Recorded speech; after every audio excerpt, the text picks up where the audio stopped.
नमस्कार, स्वागत है आप सभी का डीडी न्यूज़ के इस खास बुलेटिन एक्सप्रेस 100 में, जहां हम आपके लिए लेकर आते हैं राजनीति, मनोरंजन, देश, दुनिया, खेल और व्यापार जगत की सभी बड़ी खबरों को एक्सप्रेस यानी फटाफट अंदाज में। मैं हूं चंद्रशेखर जोशी। तो आइए शुरू करते हैं तेज खबरों का सिलसिला। प्रधानमंत्री नरेंद्र मोदी ने नई दिल्ली में बिजनेस 20 इंडिया सम्मेलन को संबोधित किया। पीएम ने कहा कि आप सभी बिजनेस लीडर ऐसे समय आए हैं जब देश में सेलिब्रेशन का माहौल है। पीएम मोदी ने कहा कि 2-3 साल पहले हम सबसे बड़ी महामारी से गुजर रहे थे। इस महामारी ने हर देश, समाज, बिजनेस सेक्टर और कॉरपोरेट इकाई को एक सबक दिया। सबक ये दिया कि हमें सबसे ज्यादा आपसी विश्वास पर निवेश करने की जरूरत है। प्रधानमंत्री नरेंद्र मोदी ने कहा कि भारत ने कोविड के दौर में 150 से अधिक देशों को दवाई और वैक्सीन उपलब्ध कराकर करोड़ों लोगों की जान बचाई। पीएम मोदी ने कहा, भारत के चंद्र मिशन की सफलता में इसरो ने अहम भूमिका निभाई है। भारत की इंडस्ट्री का भी चंद्रयान में अहम योगदान रहा। ये विज्ञान और उद्योग दोनों की सफलता है। प्रधानमंत्री ने कहा कि 23 अगस्त को चंद्रयान 3 के चांद पर उतरने के साथ ही भारत में त्योहारों का सीजन शुरू हो गया। उन्होंने कहा कि ये उत्सव भारत के विकास को गति देने के लिए है। पीएम मोदी ने इस दौरान मिलेट्स को सुपर फूड बताते हुए कहा कि मिलेट्स पर्यावरण अनुकूल हैं, छोटे किसानों के लिए लाभप्रद भी हैं। B20 शिखर सम्मेलन को विदेश मंत्री डॉक्टर एस जयशंकर ने भी संबोधित किया। विदेश मंत्री डॉक्टर एस जयशंकर ने कहा कि G20 का मुख्य उद्देश्य आर्थिक वृद्धि और विकास को बढ़ावा देना है। विदेश मंत्री ने अपने संबोधन में कहा कि मोदी सरकार ने देश में बड़े पैमाने पर विकास कार्य किए गए हैं। दिल्ली में अगले महीने G20 शिखर सम्मेलन का आयोजन होगा। इसको लेकर पुलिस पूरी तरह से मुस्तैद है। दिल्ली पुलिस ने आज रिहर्सल किया इसको लेकर के। सम्मेलन में G20 के कई हेड ऑफ स्टेट के अलावा कई हस्तियां भारत आएंगी। इस वजह से दिल्ली पुलिस द्वारा सुरक्षा पर खास ध्यान दिया जा रहा है, जिसके चलते दिल्ली पुलिस ने आम जनता के लिए एडवाइजरी भी जारी की है। प्रधानमंत्री नरेंद्र मोदी ने मन की बात कार्यक्रम की 104वीं कड़ी में देशवासियों से अपने विचार साझा करते हुए कहा कि सितंबर का महीना भारत के सामर्थ्य का साक्षी बनने जा रहा है। पीएम ने कहा कि G20 लीडर्स समिट के लिए भारत पूरी तरह से तैयार है। अगले महीने होने जा रही G20 शिखर सम्मेलन के लिए पीएम ने भारत को पूरी तरह से तैयार बताया। पीएम ने कहा, G20 से जुड़े कार्यक्रमों में आए विदेशी प्रतिनिधि हमारी वाइब्रेंट डेमोक्रेसी देखकर बहुत प्रभावित हुए। प्रधानमंत्री ने मन की बात के दौरान कहा कि अभी तक बड़े कार्यक्रम दिल्ली में करने की परंपरा रही, लेकिन इस परंपरा से हटकर G20 के कार्यक्रम देश के अलग अलग शहरों में आयोजित किए गए। पीएम मोदी ने मन की बात में कहा कि G20 की भारत की प्रेसिडेंसी पीपुल्स प्रेसिडेंसी है, जिसमें जन भागीदारी की भावना सबसे आगे है। पीएम ने कहा कि जन भागीदारी से इस दौरान 2 विश्व रिकॉर्ड भी बने हैं। प्रधानमंत्री ने कहा कि G20 में आए हर प्रतिनिधि हमारे देश की आर्टिस्टिक डाइवर्सिटी को देखकर भी बहुत हैरान हुए। ऐसा ही एक शानदार कार्यक्रम सूरत में आयोजित किया गया। वहां हुए साड़ी वाकाथॉन में 15 राज्यों की 15,000 महिलाओं ने हिस्सा लिया। पीएम मोदी ने मन की बात कार्यक्रम में चंद्रयान 3 मिशन की सफलता पर बात करते हुए कहा कि चंद्रयान 3 की सफलता इतनी बड़ी है कि इसकी जितनी चर्चा की जाए कम है। प्रधानमंत्री मोदी ने कहा, 23 अगस्त को भारत ने और भारत के चंद्रयान ने यह साबित कर दिया है कि संकल्प के कुछ सूरज चांद पर भी उगते हैं। मिशन चंद्रयान नए भारत की उस स्पिरिट का प्रतीक बन गया है। प्रधानमंत्री नरेंद्र मोदी ने मिशन चंद्रयान की सफलता में नारी शक्ति की विशेष रूप से चर्चा की। पीएम ने कहा कि किसी देश की बेटियां जब इतनी आकांक्षी हो जाएं तो उसे उस देश को विकसित बनने से भला कौन रोक सकता है।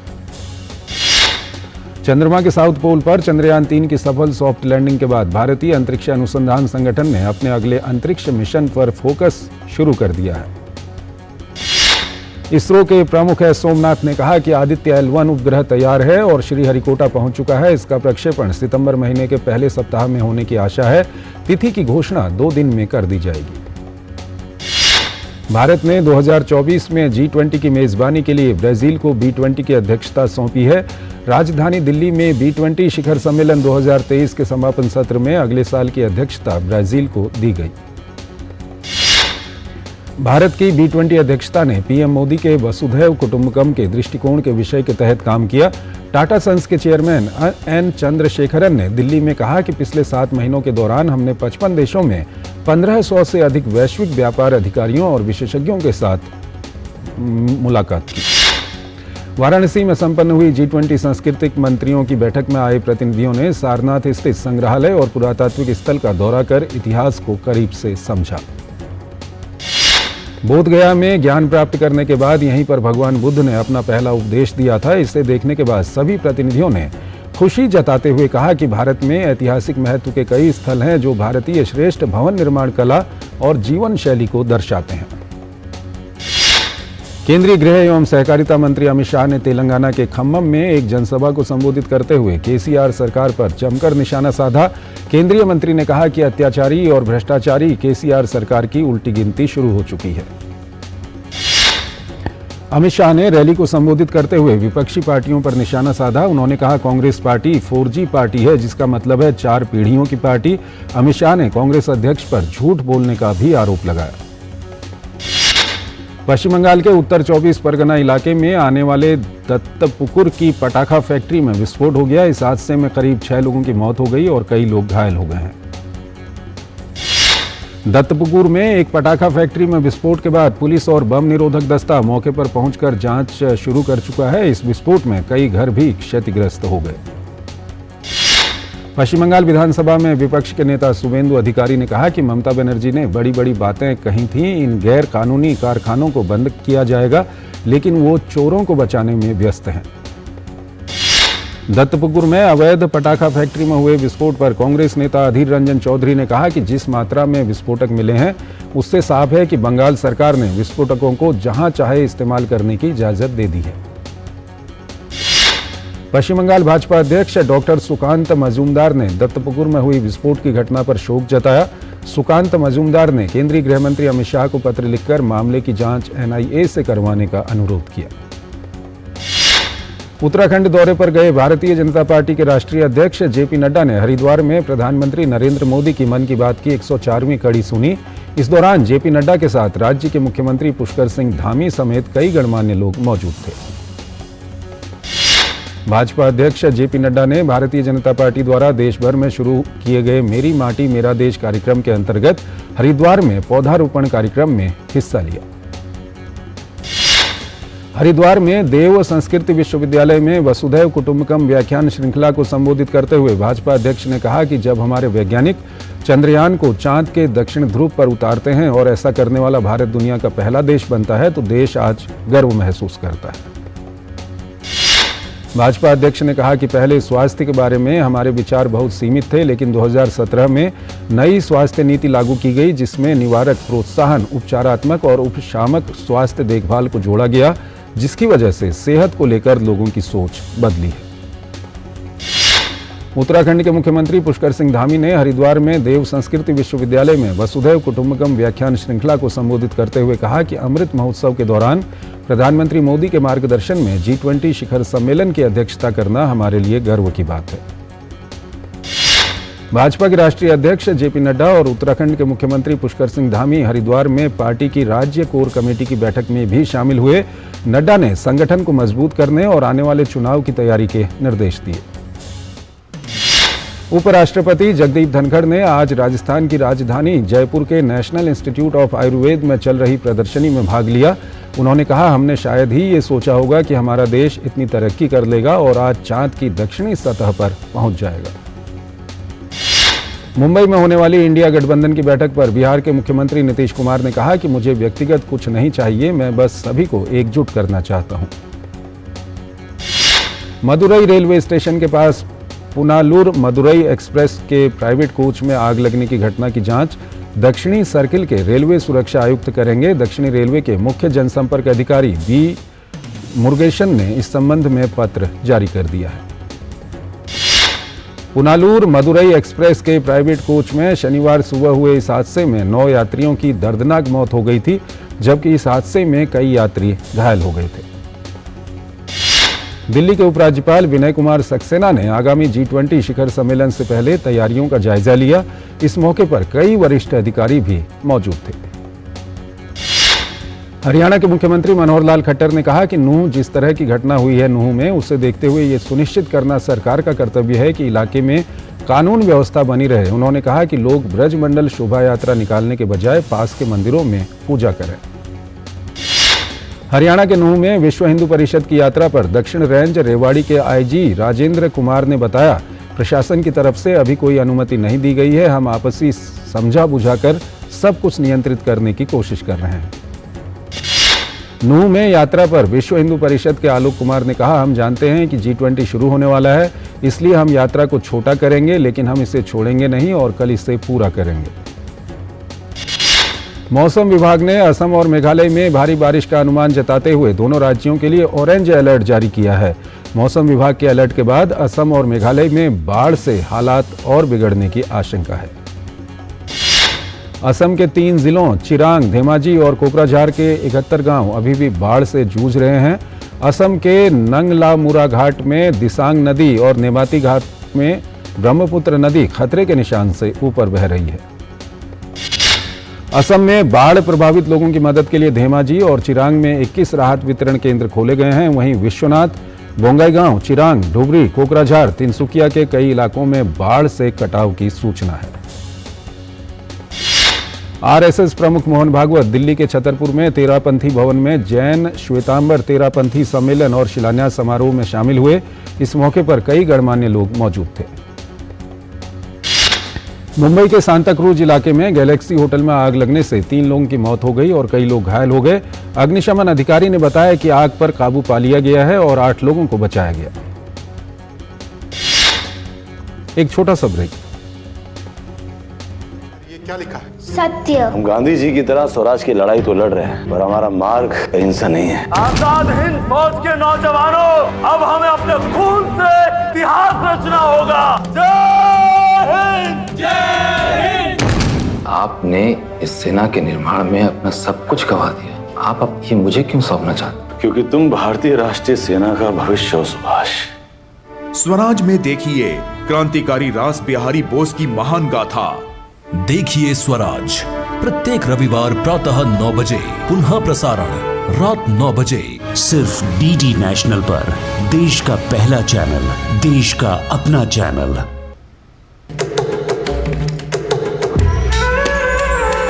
एक पृथ्वी, एक परिवार, एक भविष्य के लिए सजेगा भारत मंडपम। दिल्ली के प्रगति मैदान में होगा G20 का 18वां शिखर सम्मेलन। तेजी से आगे बढ़ते भारत के लिए क्या हैं इस ऐतिहासिक सम्मेलन के मायने? देखिए लगातार कवरेज सिर्फ डीडी न्यूज पर।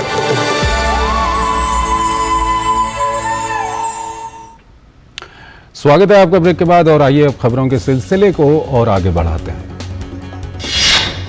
दिल्ली में 5 से ज्यादा मेट्रो स्टेशनों की दीवार पर कुछ शरारती लोगों द्वारा खालिस्तान समर्थक नारे लिखे गए। दिल्ली पुलिस धारा 153A, धारा 505 और विकिरण अधिनियम के तहत मामला दर्ज कर मामले की जांच कर रही है। केंद्रीय स्वास्थ्य एवं परिवार कल्याण और रसायन एवं उर्वरक मंत्री डॉक्टर मनसुख मंडाविया ने वाराणसी में आयुष्मान भारत प्रधानमंत्री जन आरोग्य योजना की समीक्षा की। केंद्रीय मंत्री ने कहा कि वाराणसी को देश का पहला ऐसा जिला बनाना चाहता हूं जहां 100% लाभार्थी आयुष्मान कार्ड धारक हों। सरकार ने पीएम विश्वकर्मा योजना को लागू करने के लिए सोमवार को राज्यों, सार्वजनिक क्षेत्र के बैंकों और राज्य स्तरीय बैंकर समिति SLBC के वरिष्ठ अधिकारियों की बैठक बुलाई है। इस योजना का मकसद पारंपरिक कारीगरों और शिल्पकारों की मदद करना है और इसकी कुल राशि 13,000 करोड़ रुपए है। भारत से रूस को इंजीनियरिंग वस्तुओं का निर्यात इस साल जुलाई में 2 गुने से ज्यादा बढ़कर $12.36 करोड़ पर पहुंच गया है। वित्त वर्ष 2013-2014 से 2017-18 के बीच लगभग 14.2 लाख सूक्ष्म सिंचाई योजनाएं बढ़ी हैं। लघु सिंचाई योजनाओं की छठी गणना के आंकड़ों के अनुसार राष्ट्रीय स्तर पर भूजल और सतही जल दोनों योजनाओं की संख्या में वृद्धि हुई है। रिपोर्ट के अनुसार देश में 2,31,40,000 लघु सिंचाई योजनाएं हैं। इनमें से 2,19,30,000 भूजल और 12,10,000 सतही जल योजनाएं हैं। आयकर विभाग ने अपनी वेबसाइट को उपयोगकर्ताओं के लिए सहज इंटरफेस और नए मॉड्यूल के साथ नए स्वरूप में लॉन्च किया है। एक रिपोर्ट में कहा गया है कि 88% कर्मचारी पेशेवर विकास के लिए रीस्किलिंग और अपस्किलिंग को महत्वपूर्ण मानते हैं। प्रमुख रियल एस्टेट कंपनी डीएलएफ अपने कारोबार का विस्तार करते हुए चालू वित्त वर्ष की दूसरी छमाही में गुरुग्राम में 2 लग्जरी आवासीय परियोजनाएं शुरू करेगी। एक विमान दुर्घटना में यूक्रेनी वायुसेना के 3 पायलटों की मौत हो गई है। वायुसेना के अनुसार इस दुर्घटना में 2 L-39 लड़ाकू प्रशिक्षण विमानों के चालक दल एक लड़ाकू मिशन को अंजाम देते समय आकाश में टकरा गए। ज़ेलेंस्की ने पायलटों के परिवारों के प्रति संवेदना व्यक्त की है और कहा कि यूक्रेन उन लोगों को कभी नहीं भूलेगा जिन्होंने यूक्रेन के मुक्त आसमान की रक्षा की। ऑस्ट्रेलिया के सिडनी में भारतीय नौसेना और ऑस्ट्रेलियाई नौसेना के बीच द्विवार्षिक समुद्री अभ्यास का 5वां संस्करण आयोजित किया गया। नौसेना अभ्यास में जहाजों और हेलीकॉप्टरों के अलावा लड़ाकू विमानों और समुद्री गश्ती विमानों ने भी भागीदारी की। 4 दिनों तक चले इस अभ्यास में समुद्री संचालन से जुड़े अभ्यास शामिल रहे। लंदन के नवनट सेंटर में इंडिया डे कार्यक्रम आयोजित किया गया। भारत के 77वें स्वतंत्रता दिवस और चंद्रयान 3 की सफल लैंडिंग का जश्न मनाने के लिए आयोजित कार्यक्रम में प्रवासी भारतीयों ने भाग लिया। पाकिस्तान की शीर्ष जांच एजेंसी ने गोपनीय दस्तावेज के गलत उपयोग को लेकर आधिकारिक गोपनीयता अधिनियम के तहत दर्ज एक मामले में अटक जेल में बंद पाकिस्तान के पूर्व प्रधानमंत्री इमरान खान से पूछताछ की। इमरान खान ने गोपनीय राजनयिक दस्तावेज के गुम होने की बात स्वीकार की। खान इस महीने की शुरुआत में भ्रष्टाचार के एक मामले में अदालत द्वारा सजा सुनाए जाने के बाद वर्तमान में 3 साल कैद की सजा काट रहे हैं। अमेरिका में अगले साल होने वाले राष्ट्रपति चुनाव में रिपब्लिकन पार्टी का उम्मीदवार बनने की दौड़ में शामिल विवेक रामास्वामी ने कहा है कि भारत के साथ मजबूत संबंध अमेरिका को चीन से आर्थिक स्वतंत्रता घोषित करने में मदद करेंगे। रामास्वामी ने अंडमान सागर में सैन्य संबंध समेत भारत के साथ मजबूत रणनीतिक संबंधों की भी वकालत की। ब्रिटेन के प्रधानमंत्री ऋषि सुनक की योजना देश में सख्त नए कानून लाने की है, जिसका मतलब होगा कि जघन्य हत्याओं के दोषियों को जीवन भर जेल में रहना पड़ेगा। ऐसे मामलों में दोषियों को पैरोल पर या जल्द रिहा करने पर विचार किए जाने की कोई संभावना नहीं होगी। एमरसन मनांगवा दूसरी बार जिम्बाब्वे के राष्ट्रपति बने हैं। उन्हें चुनाव में 52% से अधिक मत हासिल हुए हैं, जबकि उनके मुख्य प्रतिद्वंद्वी नेल्सन चमीसा को 44% वोट मिले हैं। अमेरिका के फ्लोरिडा प्रांत के जैक्सनविले शहर में एक गोलीबारी की घटना में 4 लोगों की मौत हो गई। गोलीबारी की घटना जैक्सनविले की एक जनरल स्टोर में हुई। रोमानिया की राजधानी बुखारेस्ट के पास एक पेट्रोलियम गैस स्टेशन पर हुए 2 विस्फोटों में एक व्यक्ति की मौत हो गई, जबकि 46 घायल हो गए। घायलों को अस्पताल में भर्ती कराया गया है। अमेरिका में जंगल की आग के बाद हवाई के अधिकारियों ने 338 लापता लोगों की सूची जारी की। ये लोग लाहिना के रिजॉर्ट शहर में 2 सप्ताह से भी अधिक समय से लापता हैं। नाइजर की राजधानी नियामी में सैकड़ों प्रदर्शनकारियों ने फ्रांसीसी सैनिकों को हटाने की मांग की। फ्रांस, अमेरिका और अन्य विदेशी सैनिक यहां इस्लामी आतंकवादी समूहों से लड़ने के लिए तैनात हैं। जापान द्वारा फुकुशिमा का पानी छोड़े जाने पर दक्षिण कोरिया में प्रदर्शनकारी नाराज। सोल में प्रदर्शनकारी एकत्र होकर मांग कर रहे हैं कि सरकार रेडियोधर्मी पानी छोड़े जाने से होने वाली संभावित आपदा से बचने के लिए कदम उठाए। हंगरी के बुडापेस्ट में चल रही विश्व एथलेटिक्स चैंपियनशिप में आज सभी की निगाहें नीरज चोपड़ा पर लगी होंगी। जेवलिन थ्रो के फाइनल में नीरज स्वर्ण पदक जीतकर इतिहास रचने उतरेंगे। नीरज के अलावा 2 और भारतीय डीपी मनु और किशोर जेना भी जेवलिन के फाइनल में नजर आएंगे। डीपी मनु और किशोर जेना ने 6ठे और 9वें स्थान पर रहते हुए फाइनल में जगह बनाई थी। 3000 मीटर स्टीपल चेज में पारुल चौधरी भारत का प्रतिनिधित्व करेंगी। पारुल ने जुलाई 2023 में एशियन एथलेटिक्स चैंपियनशिप में स्वर्ण पदक जीता था। फाइनल भारतीय समय के अनुसार रात 12:35 पर शुरू होगा। वहीं पुरुषों की 4x400 मीटर रिले फाइनल में भी भारतीय टीम नजर आएगी। भारतीय टीम में मोहम्मद अनस याहिया, अमोज जैकब, मोहम्मद अजमल और राजेश रमेश शामिल हैं। T20 वर्ल्ड कप 2023 के लिए 15 सदस्यीय भारतीय डेफ क्रिकेट टीम का ऐलान हो गया है। 1 दिसंबर से 12 दिसंबर तक कतर में खेला जाएगा T20 विश्व कप। प्रतियोगिता के लिए भारतीय टीम कड़ा अभ्यास कर रही है। साल के चौथे और अंतिम ग्रैंड स्लैम यूएस ओपन की सोमवार से शुरुआत होने जा रही है। 2 साल बाद यूएस ओपन में खेलने जा रहे नोवाक जोकोविच और विश्व नंबर 1 कार्लोस अल्कराज पुरुष एकल में खिताब के प्रबल दावेदार होंगे। यूएस ओपन में महिला एकल में शीर्ष पोलैंड की आगा श्वांतेक के खिताब जीतने का सबसे बड़ा दावेदार माना जा रहा है। श्वांतेक को सबालेंका और राइबाकिना से कड़ी टक्कर मिलने की उम्मीद होगी। पूर्व चैंपियन बियांका एंड्रीस्कू चोट के कारण यूएस ओपन से हट गई हैं। बियांका की पीठ में स्ट्रेस फ्रैक्चर हो गया था। एंड्रीस्कू को यूएस ओपन के पहले दौर में यूक्रेन की लेसिया सुरेंको से भिड़ना था। पाउला बडूसा भी चोट के कारण यूएस ओपन में नहीं खेल पाएंगी। उन्हें मंगलवार को पहले दौर के मैच में वीनस विलियम्स से खेलना था। यूएस ओपन की शुरुआत सोमवार से हो रही है। भारतीय महिला हॉकी टीम ने एशियाई हॉकी विश्व कप क्वालिफायर में जीत की लय जारी रखते हुए तीसरे मुकाबले में थाईलैंड को 5-4 से हराया। भारत के लिए मोनिका दिप्पी ने 2, नवजोत कौर, मोनिका दिप्पी, महिमा चौधरी और अजमीना खुजूर ने 1-1 गोल किए। इंग्लिश प्रीमियर लीग में गत विजेता मैनचेस्टर सिटी ने अपने जीत के सिलसिले को बरकरार रखते हुए शेफील्ड यूनाइटेड को 2-1 से हरा दिया है। मैन सिटी के हालांड और रॉड्री ने गोल किए। जीत के साथ सिटी शीर्ष पर पहुंची। प्रीमियर लीग में एस्टन विला ने बर्नले को 3-1 से हराने में सफलता पाई। एस्टन विला ने पहले हाफ में 2 और दूसरे हाफ में 1 गोल किया। प्रीमियर लीग में मैनचेस्टर यूनाइटेड ने नॉटिंघम फॉरेस्ट पर 3-2 से जीत हासिल की। 2 गोल के पिछड़ने के बाद मैन यू ने नॉटिंघम फॉरेस्ट की 10 सदस्यीय टीम के खिलाफ जीत दर्ज की। किलियान एम्बाप्पे के 2 गोल की मदद से पेरिस सेंट जर्मेन ने लेंस को हराकर सीजन की अपनी पहली लीग जीत हासिल की। अभियान शुरुआत में 2 ड्रॉ खेलने के बाद इस जीत ने लुइस एनरिक की टीम को चौथे स्थान पर पहुंचा दिया। आयुष्मान खुराना की ड्रीम गर्ल 2 ने बॉक्स ऑफिस पर शानदार शुरुआत की है। फिल्म ने 2 दिनों में 24 करोड़ 71 लाख रुपए की कमाई की। सनी देओल की फिल्म गदर 2 का बॉक्स ऑफिस पर धुआंधार प्रदर्शन जारी है। फिल्म ने KGF 2 हिंदी वर्जन को पछाड़कर अब भारत में तीसरी सबसे ज्यादा कमाई करने वाली हिंदी फिल्म ये बन गई है। गदर 2 ने देश भर में अब तक 450 करोड़ रुपए से अधिक की कमाई की है। वहीं फिल्म दुनिया भर में अब तक 550 करोड़ रुपए से अधिक की कमाई कर चुकी है। सेंसर बोर्ड ने शाहरुख खान की आगामी फिल्म जवान को हरी झंडी दे दी है। CBFC ने फिल्म को UA सर्टिफिकेट दिया है। फिल्म 7 सितंबर को रिलीज होनी है। पंजाबी फिल्म मस्ताने ने रिलीज के बाद ऑस्ट्रेलिया और न्यूजीलैंड के सिनेमाघरों में सभी शोज हाउसफुल इसके चल रहे हैं।